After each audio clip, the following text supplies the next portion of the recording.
वंदे मातरमचा अवमान केल्याचा आरोप, सोनिया गांधींवर कारवाईची भाजप युवा मोर्चाची मागणी। वंदे मातरम या राष्ट्रीय गीताचा अवमान केल्याचा आरोप करत काँग्रेसचे ज्येष्ठ नेत्या सोनिया गांधी यांच्यावर कायदेशीर कारवाई करण्यात यावी अशी मागणी भाजप युवा मोर्चासह भाजप पदाधिकाऱ्यांनी केली आहे। या मागणीसाठी काँग्रेस भवनासमोरच सोनिया गांधी यांच्या निषेधार्थ आंदोलन करण्यात आले।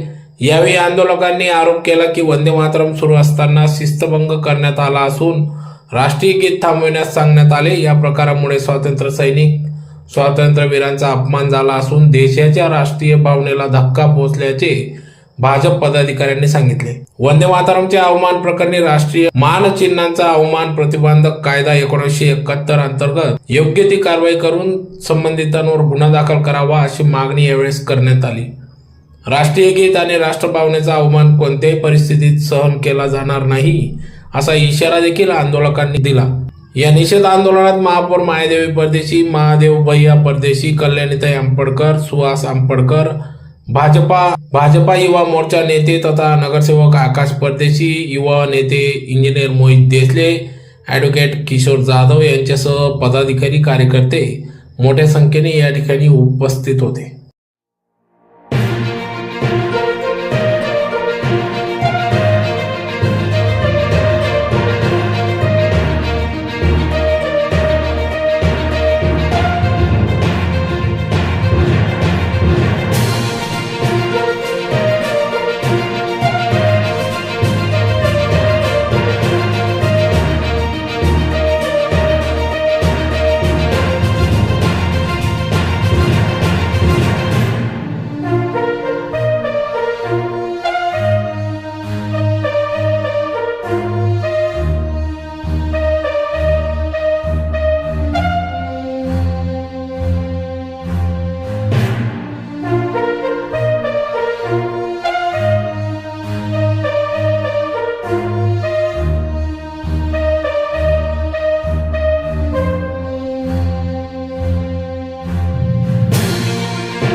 सोनिया गांधीचा धिक्कार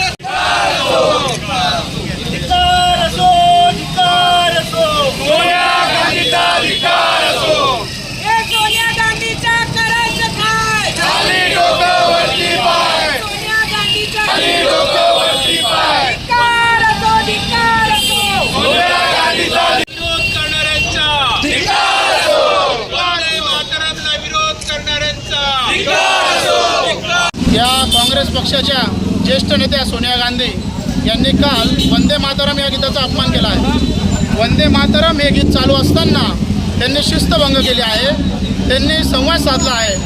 वंदे मातरम हे नुसतं शब्द नसून हा भारताचा 140 कोटी जनतेचा एक अभिमान आहे आणि या 140 कोटी जनतेचा अपमान झालेला आहे। नुसता 140 कोटी जनतेचा नाही, स्वातंत्र्य सैनिकांचा, क्रांतिवीरांचा अपमान झालेला आहे। ज्या पक्षाने 40 वर्ष सत्ता भोगली वंदे मातरम या शब्दावर, वंदे मातरम हा शब्द पुढे घेऊन सत्ता भोगली, तरी त्यांना वंदे मातरमचा इतका म्हणजे क्रोध होता आणि त्यांनी ते गाणं बंद करायला लावलं। या सोनिया गांधीवर 1971 या कलमानुसार ॲक्ट लागू व्हायला पाहिजे। या ॲक्टमध्ये 3 वर्ष तुरुंगवास आणि दंडात्मक कारवाई आहे।